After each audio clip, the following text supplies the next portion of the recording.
প্রধানমন্ত্রীর উপদেষ্টা ডক্টর জাহিদুর রহমানকে ভারত ঢুকতে না দেয়া এখন টক অব দ্য কান্ট্রি।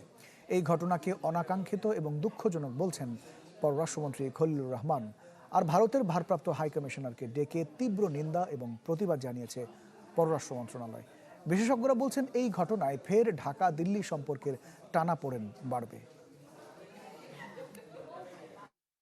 দিল্লিতে আয়োরা আয়োজিত আন্তর্জাতিক সম্মেলন, যেখানে বাংলাদেশের প্রতিনিধিত্ব করার কথা ছিল প্রধানমন্ত্রীর উপদেষ্টা ডক্টর জাহিদুর রহমানের,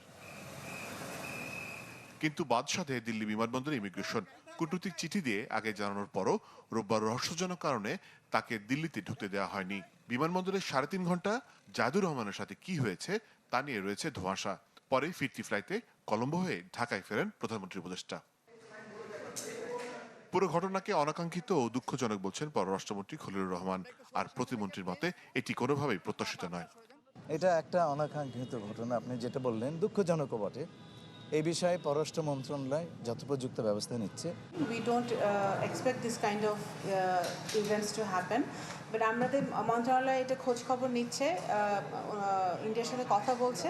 আমরা পুরো ঘটনাটা জেনে অবশ্যই যদি কোনো অ্যাকশন নেওয়ার থাকে আমরা সেই পদক্ষেপ আমরা নিব। এদিকে জাহিদুর রহমানকে ভারতে ঢুকতে না দেয়ায় চরম নাখোশ পররাষ্ট্র মন্ত্রণালয়। ভারপ্রাপ্ত হাইকমিশনার পবন বারেকে ডেকে তীব্র নিন্দা জানানো হয়েছে।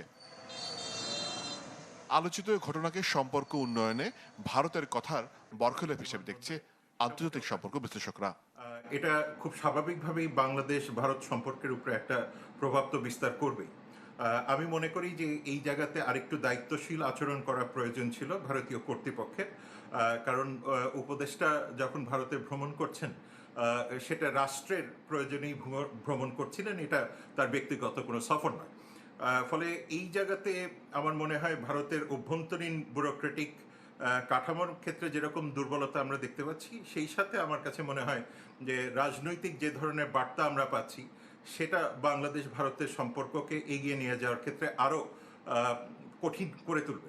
নির্বাচিত সরকার ক্ষমতায় আসার পর ঢাকা দিল্লি সম্পর্কের বরফ গলতে শুরু করেছিল। এমন সময় এই ঘটনা দুদেশের সম্পর্ক কোন দিকে মোড় নেয় তাই এখন দেখার বিষয়। মোর্শেদ হাসিব, চ্যানেল 24, ঢাকা।